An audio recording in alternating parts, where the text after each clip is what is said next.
बहुत पुरानी बात है, जब धरती पर छोटे छोटे राज्यों का शासन हुआ करता था। एक अत्यंत समृद्ध और सुंदर राज्य था, रत्नपुर।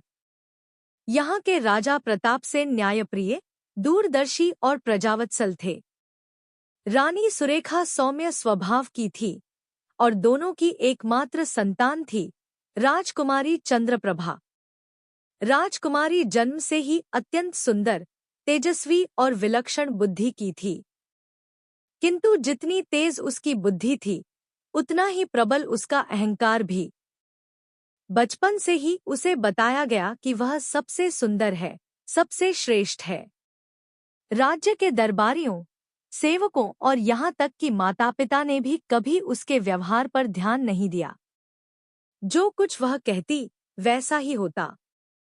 धीरे धीरे चंद्रप्रभा को यह विश्वास हो गया कि संसार में उससे श्रेष्ठ कोई नहीं। वह अपने दर्पण से घंटों बातें करती और कहती, मैं जैसी हूँ, वैसी कोई नहीं। मेरे सामने तो देवियाँ भी फीकी पड़ जाती हैं। राजा प्रतापसेन को अपनी पुत्री से अपार स्नेह था, परंतु वे उसके बढ़ते घमंड को देखकर चिंतित रहने लगे। उन्होंने कई बार रानी सुरेखा से कहा, हमारी चंद्रप्रभा गुणी है, पर यदि उसका अहंकार न टूटा, तो वह स्वयं को ही दुख देगा। रानी भी चिंतित थी, पर वे जानती थी कि जब तक अनुभव का पाठ नहीं मिलेगा, चंद्रप्रभा का स्वभाव नहीं बदलेगा। जब चंद्रप्रभा 16 वर्ष की हुई, तो पूरे राज्य में उसकी सुंदरता और बुद्धि के चर्चे होने लगे। आसपास के राज्यों के राजकुमार उससे विवाह करने के इच्छुक थे, पर चंद्रप्रभा ने शर्त रख दी, जो भी मुझसे विवाह करना चाहे, उसे मेरी 3 कठिन परीक्षाओं में उत्तीर्ण होना होगा, और यदि वह एक भी परीक्षा में असफल हुआ, तो उसे मेरे राज्य से निष्कासित कर दिया जाएगा। राजा ने यह सुना तो चिंतित हो उठे, किंतु राजकुमारी के हठ के आगे वे विवश थे।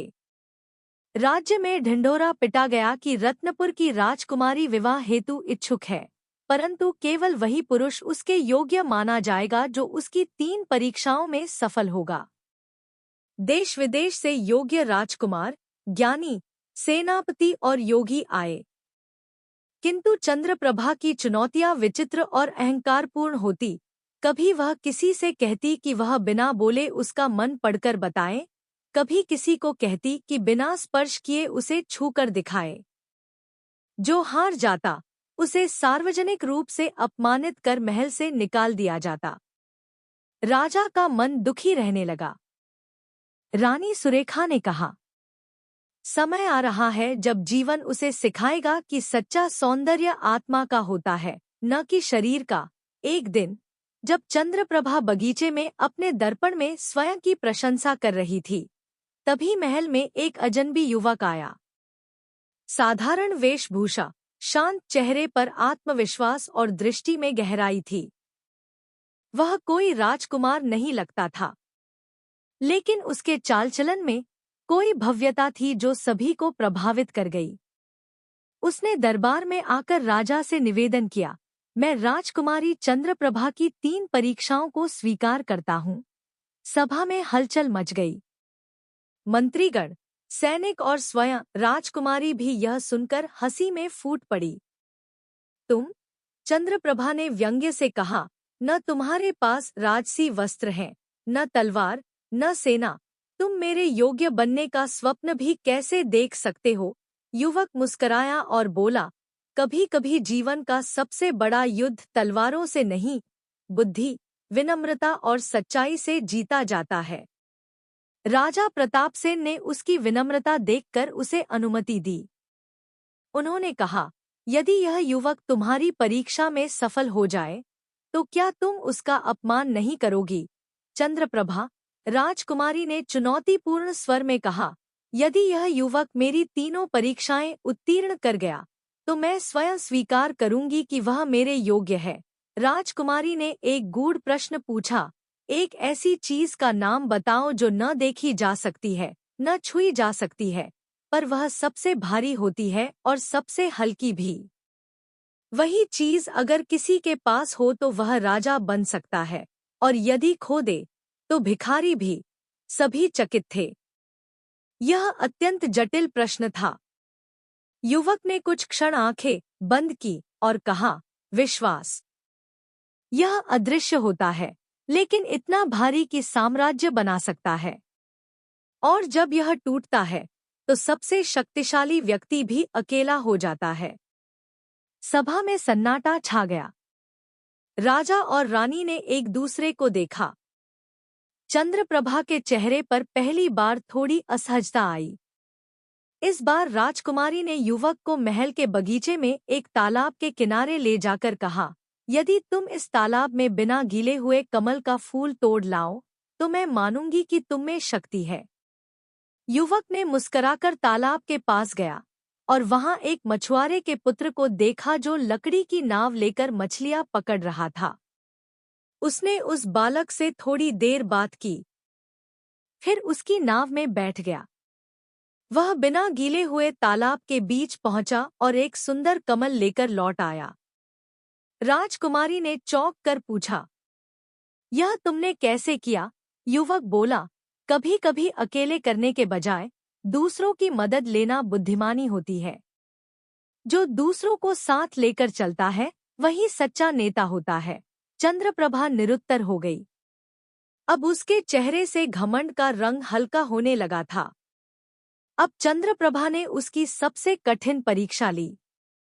यदि तुम मुझे मेरी तुलना में किसी सुंदर वस्तु का दर्शन करवा सको, जो मेरी सुंदरता से अधिक प्रभावशाली हो, तो मैं स्वीकार करूंगी कि तुम मेरे योग्य हो। युवक ने कहा, कल सूर्योदय से पहले महल के सबसे ऊंचे बुर्ज पर चलिए। अगले दिन भोर होते ही चंद्रप्रभा, राजा, रानी और कुछ दरबारी बुर्ज पर पहुंचे। सामने विशाल आकाश फैला था। कुछ ही क्षणों में पूरब से सूर्य की पहली किरणें पर्वतों की चोटियों पर पड़ने लगी। पक्षियों का कलरव गूंजा। जंगल से आती ठंडी हवा गालों को छूने लगी। युवक ने कहा, यह देखो चंद्रप्रभा, यह सूर्योदय, यह प्रकृति, यह नदियाँ, यह जीवन, क्या यह तुम्हारी सुंदरता से कम है? राजकुमारी अवाक रह गई। पहली बार उसके भीतर कोई भाव उमड़ा, नम्रता का, विनम्रता का। वह सोच में पड़ गई।